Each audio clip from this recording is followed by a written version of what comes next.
rhymes with Rick. You're being a Rick. Right. Okay. Right. Okay. Now I it's have so recording. I have so little. So okay, we got that on tape. Good. Yes, yes, we do, Mike. All right, are you ready to go? Yes. Ladies and gentlemen, welcome to our weekly webinar.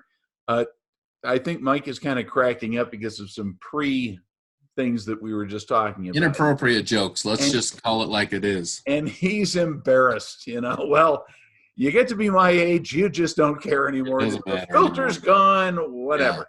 All Right. right, here's what we're going to talk about today. Today, we're going to be dealing with the Rust Belt states, but not just the states. I actually want to talk about the cities that are showing particular amounts of promise in those locations that I think there's some good stuff going on. Now, here's something I want you to understand first. Listen, everybody. The reason that you want to look at places like the Midwest, places particularly in the Rust Belt, is because if you want to find a place that you're not overwhelmed by competition, and you want to find a place that may be growing, maybe not a superstar of growth, but is showing some good potential, and you want to find a place that is generally going to be affordable for you to live, you have to look at those areas that might be a little bit off the beaten path. And the places that we're going to talk about today, the cities that we're going to talk about, are those kinds of places. So let me bring up my PowerPoint presentation for this morning. And as you can tell, this is on practicing in the Midwest states. But again, I'm looking more for cities. So let me explain something. These are cities with promises. Sometimes the states that these are in may not be so good, and I'll explain a little bit statistically why this is. But what you're really looking for is not a state to practice in, but rather a metropolitan area that will meet your specific needs. Before I get too far, I want to thank Aaron M. Wren, who's a demographer at the Manhattan Institute. What a remarkable set of statistics. And by the way, Manhattan Institute has his whole study, and I'm actually going to be literally drawing from it. And here's what he did to operationalize how you know these are good places. They have to be above average in several ways. In this way, it has to be 130% above the national average income and per capita income. So you'll see cities that are in the same state that may not nearly come to that threshold, but these are doing well. The other thing is growth and development. He looks for a place that is 1.5 times the national average for population growth and business development, which usually means employment is good. Now, you may say, well, does that really matter to me? Don't I want to find a place that there's nobody else in my profession practicing? No, you actually want to find a place that there is competition, because that's an indication of potential of the area. And remember, this is all about the perfect place to practice. This is about where to go.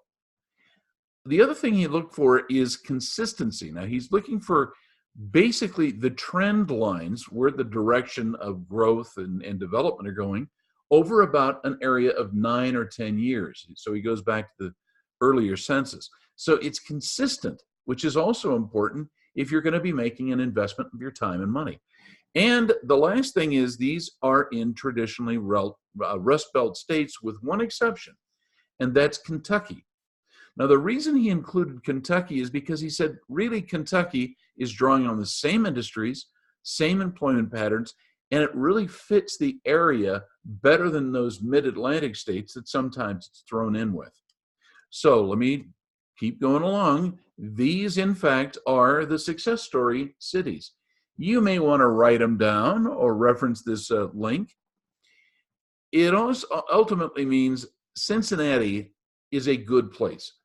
Now, look, if I were to provide an analogy to girls that you were dating, and by the way, I am, as you know, a college professor, and so I'm talking to a lot of kids, my undergraduates, about how you evaluate people to date. Well, I'm going to just provide that a little bit. Cincinnati is a girl that has a good heart and looks pretty good in a bathing suit, but was not a 25-year-old beauty queen. She's been around the block a little bit. But She has a good heart, and like I said, has some attraction. Now, next in line is Columbus, Ohio. Columbus has generally been doing well for almost 20 years, but it's been up and down and up and down, just like the state of Ohio. If we're looking for a place that is particularly favorable, you have to look at Des Moines, Iowa. Now, some people don't think of Des Moines as a Rust Belt state, but it kind of is. Also has a rural background, obviously. But it's not just Des Moines, but the cities surrounding it that are showing so much good potential. Fargo, North Dakota is way the heck off there. And I understand Fargo's cold. All right, Fargo can be very cold. But it is showing so much growth and employment and development that you have to, if you're a doctor thinking about where am I going to put a practice, you got to put Fargo as one of those places that you'd look, even though it is relatively isolated and kind of stands alone. Grand Rapids, Michigan is a girl in her mid-30s who has really hung in there pretty darn well, and she's a good kisser. Look, Grand Rapids, Michigan is different from the rest of Michigan, if you don't mind me saying so. It's a unique place to go. I'll talk a little bit more about these as we go along. But Grand Rapids and its surrounding communities is definitely a place to go. Now, Indianapolis, Indiana, has got a major city, huge, very successful. Everybody loves Chicago, except nobody loves Chicago. And in fact, people are leaving Illinois in pretty big numbers. And where do you think they're primarily heading? Yeah, Indianapolis is really a close U-Haul drive away. And so a lot of people have gone there, and major employers who still want to have some association with a major city like Chicago are looking at Minneapolis as a reasonable place to consider. Now, Kansas City is a girl that was kind of wild and has kind of a dark history sometimes, and she had some high crime and definitely had some poverty. But my gosh, if you like barbecue, Kansas City is a place to go. It's got a lot of potential because its transportation accessibility, its infrastructure, it's just got a lot going on. Now, a lot of doctors don't consider going to some of these places because they go, come on, who wants to live in Grand Rapids, Michigan? Who wants to live in Indianapolis? And certainly Kansas City. Haven't we already been there and done that? But if you're really considering a place that's going to give you a good return on your investment in setting up a practice that is showing not an exceptional growth, but affordable and steady growth, a place like Kansas City is a place to consider. Now, Lexington, Kentucky has not been, by anybody's calculation, the best place to go in time. That's because growth has been fairly limited. Lexington has not been spectacular until fairly recently. And then as its tax base and its right to work status has really changed this part of Kentucky. Now, Kentucky overall is not quite as desirable as Tennessee, a neighboring state. But I think when we start talking about where people are going and where there is money for development dollars, and also just steady potential for the future, you got to look at Lexington. It's a definite place to consider. Madison, Wisconsin, like Fargo, North Dakota, can seem a little far away from everything else that's there. But Madison is also definitely a head turner. You have to look at Madison of those cities. And then last, Minneapolis, St. Paul, which is, I always considered the girl you want to bring home to mom. Minneapolis, St. Paul is a steady place. And in spite of the fact that sometimes the politics in Minnesota can get a little bit weird, I mean, as in very progressive, by the standards of other large cities in the United States, right now, Minneapolis is doing just fine. So you don't really have to worry too much about it. Now that I've said that, let me just say a few things about these areas. Now, I'm borrowing from the Manhattan Institute graph, okay? But they did such a beautiful job of it. And by the way, I strongly recommend you make them a pretty good place to consider for additional second level research. Uh, I want to show you a few things that demographers know that most people don't. No location is going to be consistently perfect in all ways. So if, for example, you look at the percentage change that's happening, you'll notice that Fargo has the greatest percentage change over the period of time from 2010 to 2018, but it doesn't mean it has the largest population.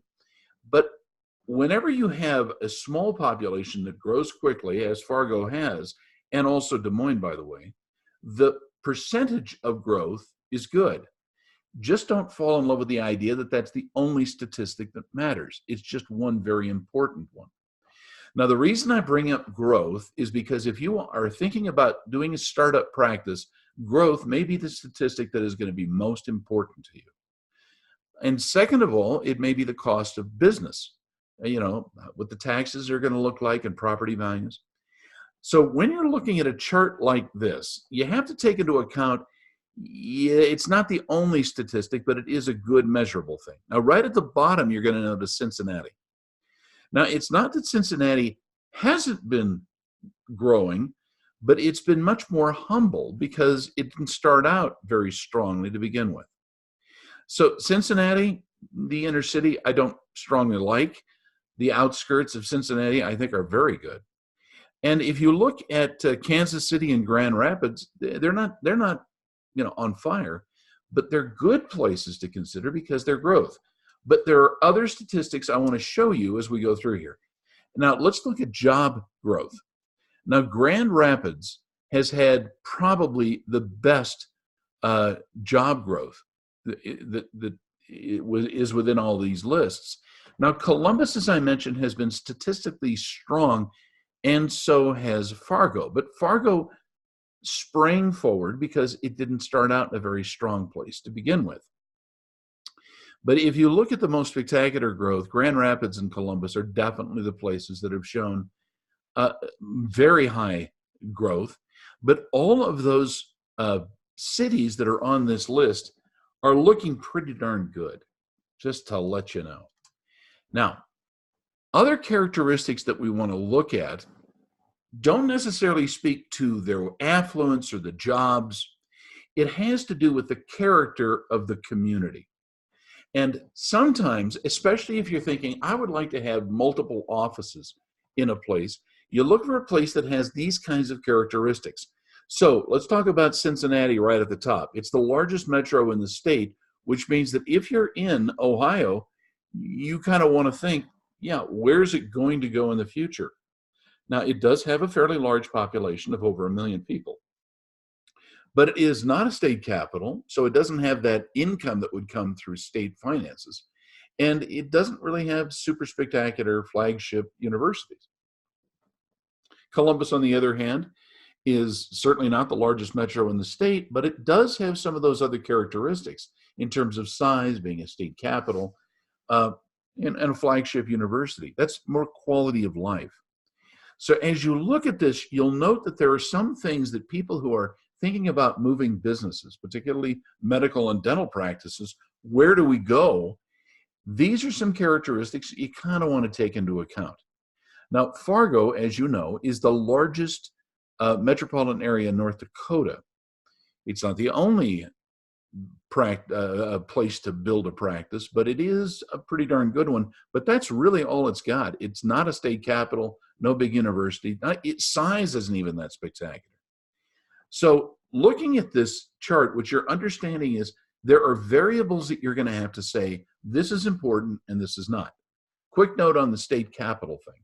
State capitals are really the most dependable economies because they have so many state workers who work there, and their salary never goes down.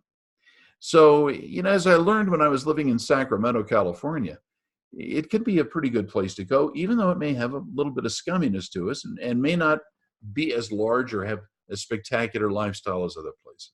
So, moving on. The percentage of change in the state, not in the cities, can be deceptive, and I just want to bring this up. You may say, oh, look, North Dakota has grown fantastically, but other than Fargo, it's not growing in all parts, just that one area.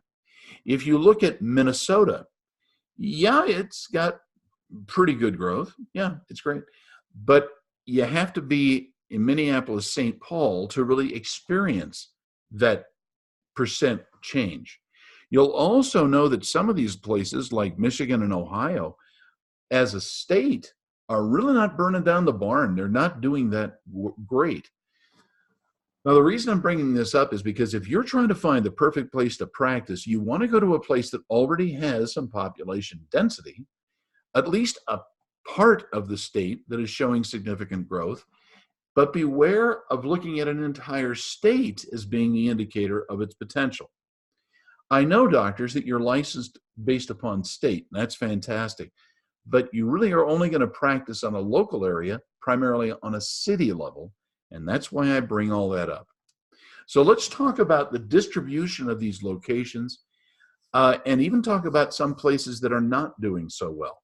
Now, as I mentioned before, Fargo and Minneapolis, St. Paul are a little bit out of the mainstream. And you'll notice that there's a cluster of these cities near Lexington, Cincinnati, Columbus, and Indianapolis. I always kind of find it funny that so many people have kind of forgotten the idea that Cincinnati and Lexington are really not that far away from each other, nor is Columbus. But the places that are not on this list also are going to be important for you to know. Springfield, Illinois, is state capital. It's got that going for it, but unfortunately, it's tied in a state that is losing a lot of population.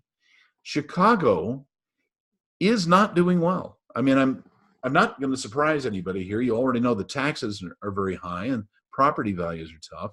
And so setting up a business there, particularly that's heavily regulated, is going to be a challenge. However, as you go to those states, and Madison, Wisconsin, and Grand Rapids, Michigan are kind of like that, regulations are less, and the opportunity you have to make a living and build a practice that will have lots of benefits, those are the places that you kind of want to consider. So on this map, don't go to St. Louis or Jefferson City. Yes, I know they're not geographically that far from Kansas City, but the fact is there are some things about the way that the cities are managed where infrastructure has gone in, where they have welcomed or attracted other businesses that will then be an indication for you and your practice location to really consider that's a place to go. These are the places to consider. Now, I also have to say a couple of the things. I made a mistake. I made a mistake when I first started doing all these seminars and webinars and all that kind of stuff. I had a big article that said these are the 3 best places to do a startup in the United States. And you know what? I was right. They were fantastic. Problem is they started a land rush. Everybody tried to go to the same places. And in fact, I even named the intersections where the most growth is going. Everybody hated me. The realtors hated me. The brokers hated me. Everybody hated me because I made an artificial demand. Now, what I'm telling you now is if you look at these cities, you'll say, oh, okay, well, those are good places to start my search. They're not the way to end your search. So if you want to know the truth, where in Minneapolis, St. Paul should you go? Dr. Demographics actually knows the neighborhood. There are some people who believe that all you really need to do is find a place that has no competition, and therefore that's the place that in Madison we want to go. No, it isn't. If you wind up in Madison, you're going to have to be in the part that's growing and that has some money. And you may even want to go to a place that does have some competition because that's where the reimbursement rates are going to be highest. All I'm saying here is this is complicated. All you're trying to do at this point is to limit your choices and to focus upon sites that are going to show some potential in the future. That is your job right now.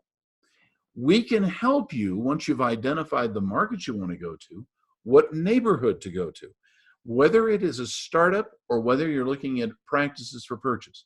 Now, I know perfectly well, as do you, brokers will sometimes list 3 or 4 practices in the same city.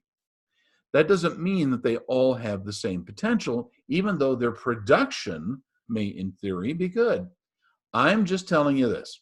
If you really want to be smart, I want you to consider getting a little bit of an idea of where to go in these states, and a telephone consultation might be the best way to do it.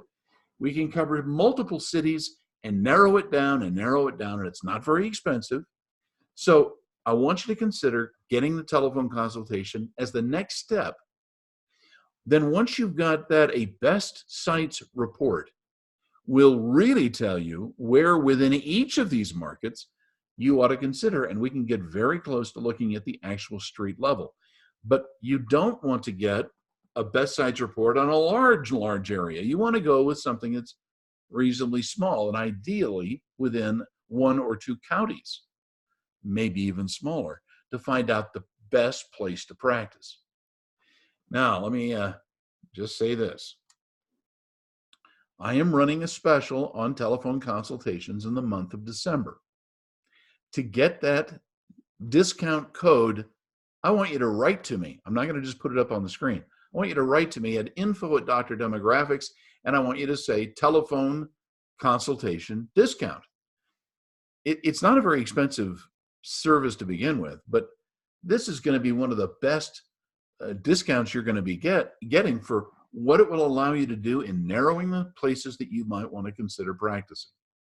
I know that there are lots of places that do demographic reports, but all they're going to be able to do is to tell you, oh, this is what you have asked me to look at. We, on the other hand, will say, you know what you need is 4 or 5 really good places to go, and then let's narrow them down from there.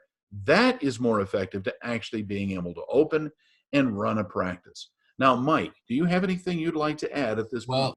Well, I think the main thing that's been on my mind is you've been going through those sites, and I've spent a lot of time in a lot of those cities, specifically Cincinnati, Northern Kentucky. Those are areas that I know inside and out.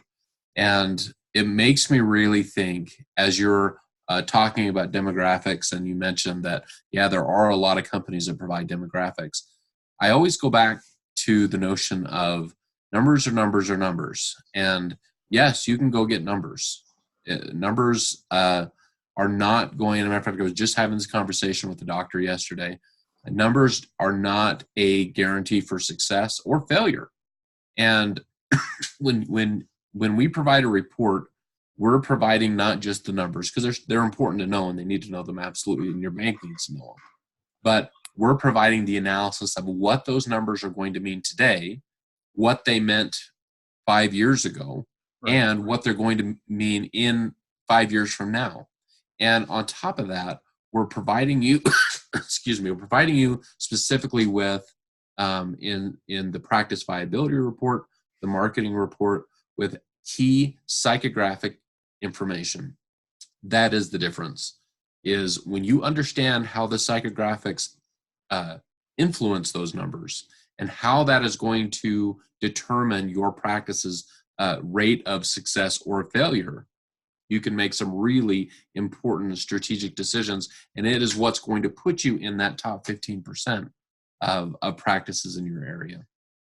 Well, and okay, now you know that we pioneered the idea of professional practice psychographics. So where we will take data that's already available in certain reports, and then we'll say, if you've got this kind of practice, here's what the psychographics mean. In fact, if you are a veterinarian, you particularly want to know what kinds of pets there are in the area and what are going to be coming to the area, and therefore what services to offer, and that's a psychographic characteristic.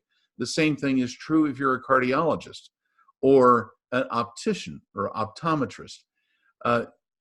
Being a dentist, by the way, if you don't know what the psychographics are for the area, well, just think about doing looking in someone's mouth without doing an x-ray. And that's the liability of doing that. Now, Mike and I, by the way, travel a fair amount, and we have some personal knowledge that you're not going to find in any other company. Mike, was something you're going to add?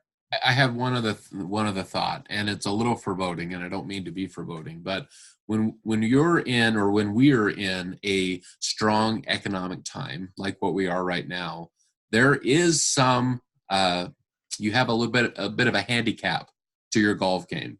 and you can make bigger mistakes, and the economy, because of the way it's growing, will not make those mistakes as painful. And but the hard part about that, and if you look in economics over the last 50 years,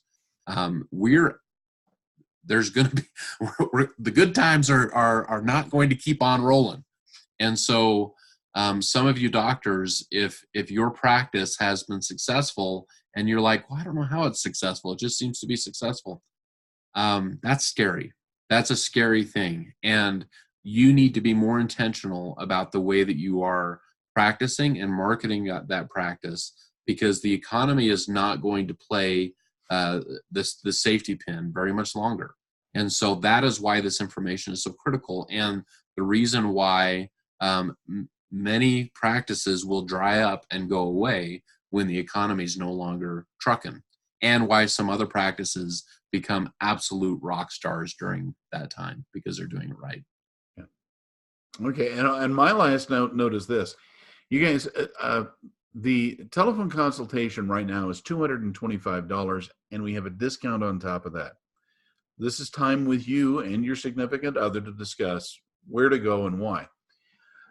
The problem is not so much, gee, do I want to do this or not? Guys, we don't have that many appointments that are going to be available. You are going to have to get these soon. And the sooner you sign up for them, the better. And as those slots disappear, to talk about demographics and marketing with Mike and I, we just don't have that many slots. We could raise the price and therefore create scarcity and have a much merrier Christmas. But guys, I want to make sure that it's at low price, Sure. because you're going to need additional information. So please don't wait. Send me the email at info@drdemographics.com so you can get your discount code for these telephone consultations, which are actually video conferences. Don't delay, because you may say, well, I really want to talk to you, and I'm sorry, I'm not doing another Christmas Eve consultation. That just doesn't happen anymore.